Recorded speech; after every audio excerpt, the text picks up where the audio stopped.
ఎన్ని శ్రమలు వచ్చినా, ఎన్ని శోధనలు చుట్టినా,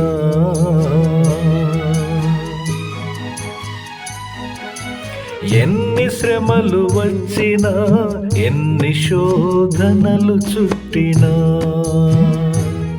నా జీవితము అంకితము నీకే ప్రభు, నా జీవితము అంకితము నీకే ప్రభు, నీకే ప్రభు, నీకే ప్రభు. హల్లెలూయా, హల్లెలూయా, హల్లెలూయా, హల్లెలూయా, హల్లెలూయా, హల్లెలూయా, హల్లెలూయా, హల్లెలూయా. ప్రియ సహోదరి సహోదరులారా, ప్రభువు నామున శుభములు. బాగున్నారు కదూ? దేవునికి స్తోత్రం. ప్రార్థనలో ఏకీభవించండి. ప్రియ పరలోకపు తండ్రి, సత్యస్వరూపి, నీకు స్తుతులు స్తోత్రములు చెల్లిస్తున్నాం. పరిశుద్ధాత్మ సన్నిధి, తోడ్పాటు, ఆదరణ మాకు అనుగ్రహించండి. వాక్యములోని జ్ఞానమును పొందుటకును హృదయమును సంధించండి. నీ దీనదాసుని మరుగు చేసి నీ వాక్కు చేత మా ఆత్మలు నింపమని ప్రభువు నామమున వేడుకుంటున్నాం తండ్రి. ఆమెన్. శ్రోతలు, ధన్యతలలోని 3వ ధన్యత గురించి ధ్యానించుకుందాం. మత్తయి సువార్త 5వ అధ్యాయం 5వ వచనం. సాత్వికులు ధన్యులు, వారు భూలోకమును స్వతంత్రించుకొందురు. సాత్వికము అనే పదం ప్రౌస్ అనే గ్రీకు పదం నుండి తీసుకొనబడినది. దీని అర్థం మృదుత్వం, సాధు స్వభావం. ఈ గుణములున్న వారు ఈ లోకమునకు వ్యత్యాసంగా కనబడతారు. ఈ లోకము గర్వంతో నిండిన వారితోనూ, తమను గురించి తాము ఉప్పొంగే వారితోనూ, దూకుడు స్వభావం గలవారితోనూ నిండి ఉంది. ఒకప్పుడు మనమును ఈ కోవకు చెందిన వారమే. తీతుకు రాసిన పత్రిక 3వ అధ్యాయం 3, 4, 5 వచనములు.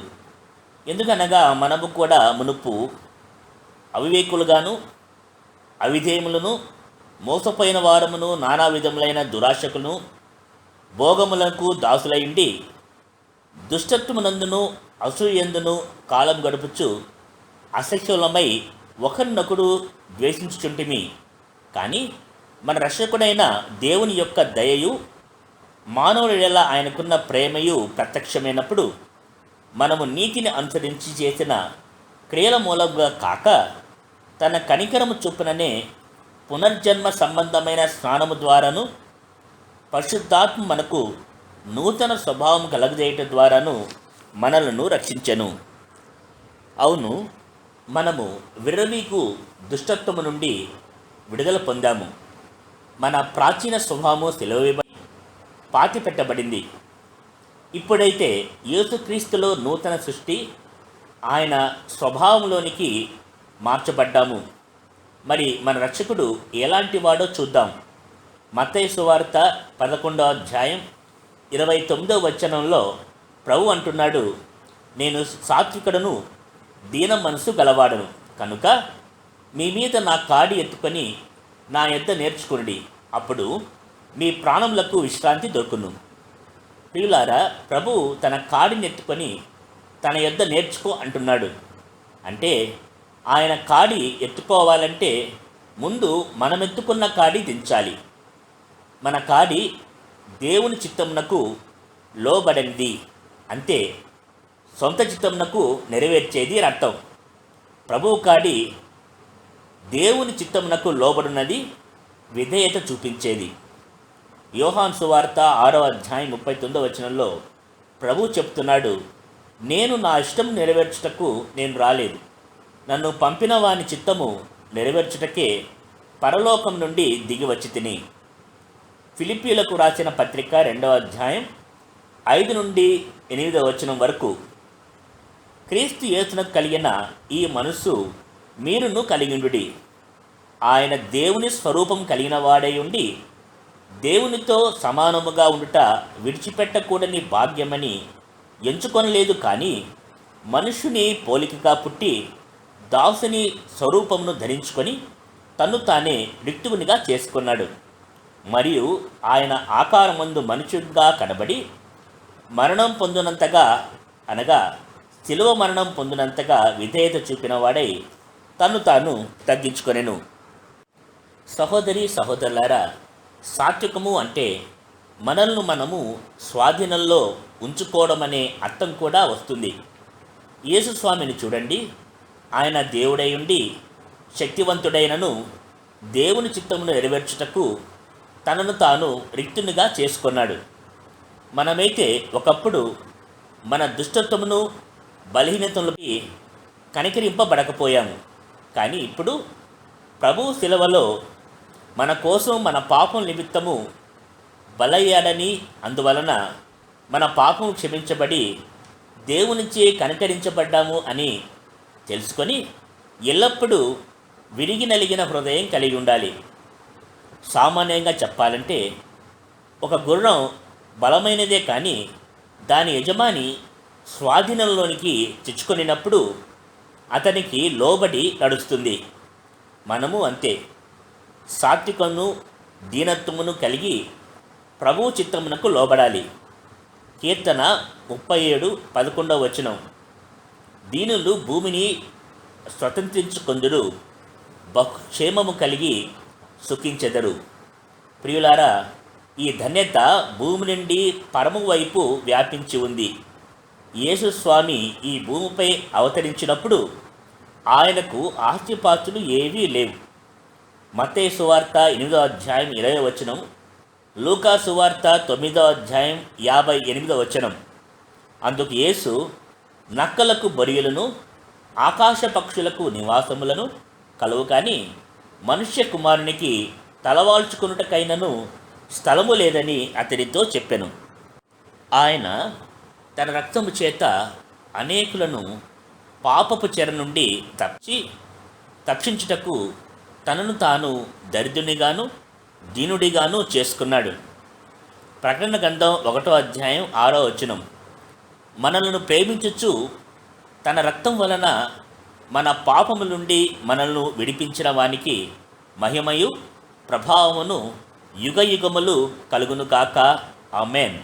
ఆయన మనలను తన తండ్రి యగు దేవునికి ఒక రాజ్యముగాను యాజకులుగాను చేశాడు. శ్రోతలు గమనించారా? మనమే ఆయన రాజ్యం, ఆయన స్వాస్థ్యం. ప్రభువునందు మనము సంపాదించు ప్రతి ఆత్మయు ఆయన యందు సహోదరి సహోదరులుగా మనకు స్వాస్థ్య భాగముగా ఉన్నారు. భూమి మీద మనము స్వతంత్రించుకొను ఆస్తి ఇదే. అందుకే విస్తారమైన చేపలు పడిన వలను వదిలి పేతురును మనుష్యులు పట్టు జాలరిగా చేయుటకు పిలిచాడు. మత్తయి సువార్త 28:19. కాబట్టి మీరు వెళ్ళి సమస్త జనులను శిష్యులుగా చేయుడి. చూడండి, దేవుని ఆజ్ఞను నెరవేర్చుటకు మనకు సాత్వికమెంతో అవసరము. పేతురు రాసిన మొదటి పత్రిక 3:15. నిర్మలమైన మనస్సాక్షి గలవారే మీలో ఉన్న నిరీక్షణ గూర్చి మిమ్మను హేతు అడుగు ప్రతివానికి సాత్వికముతోనూ భయముతోనూ సమాధానం చెప్పుటకు ఎల్లప్పుడూ సిద్ధముగా ఉండి మీ హృదయములందు క్రీస్తును ప్రభువుగా ఉంచుడి. గలతీయులకు రాసిన పత్రిక 6:1-2. సహోదరులారా, ఒకడు ఏ తప్పిదములనైనను చిక్కుకొనిన ఎడల ఆత్మ సంబంధులైన మీలో ప్రతివాడు తానును శోధింపబడునేమో అని తన విషయమే చూచుకొనుచు సాత్వికమైన మనసుతో అట్టివాణ్ణి మంచి దారికి తీసుకొని రావాలేను. ఒకరి భారములు ఒకడు భరించి ఈలాగు క్రీస్తు నియమమును పూర్తిగా నెరవేర్చుడి. ప్రియులారా, ఈ భాగ్యము ధన్యత ఎంత గొప్పదో చూడండి. కొరింథీయులకు వ్రాసిన 2వ పత్రిక 6:10.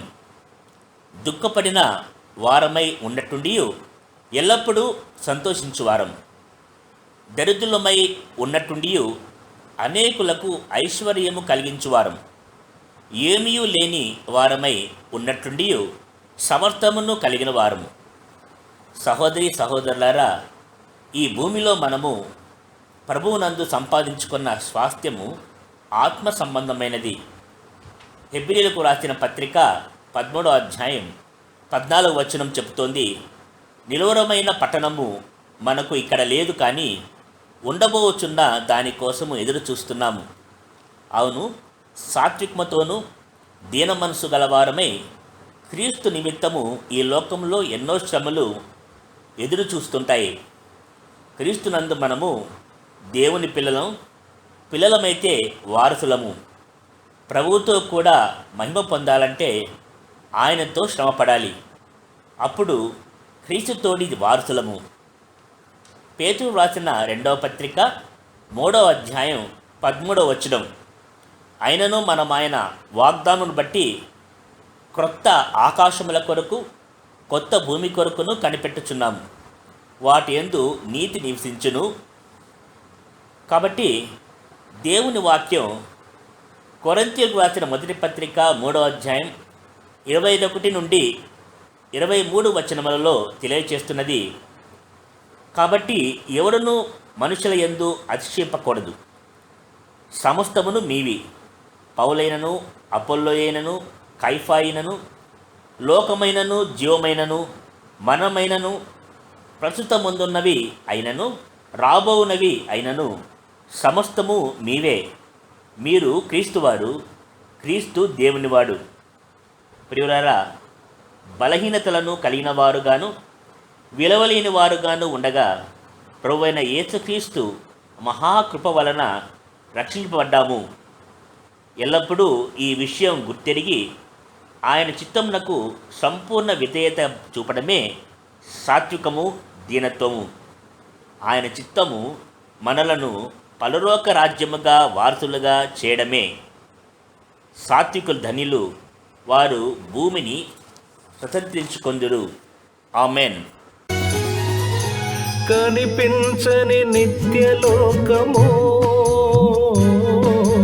కొలవలేని బహుదూర ప్రయాణము. కనిపించని నిత్యలోకము, కొలవలేని బహుదూర ప్రయాణము. నా విశ్వాస నిరీక్షణ నీవే ప్రభు, నా విశ్వాస నిరీక్షణ నీవే ప్రభు, నీవే ప్రభు, నీవే ప్రభు. హల్లెలూయా.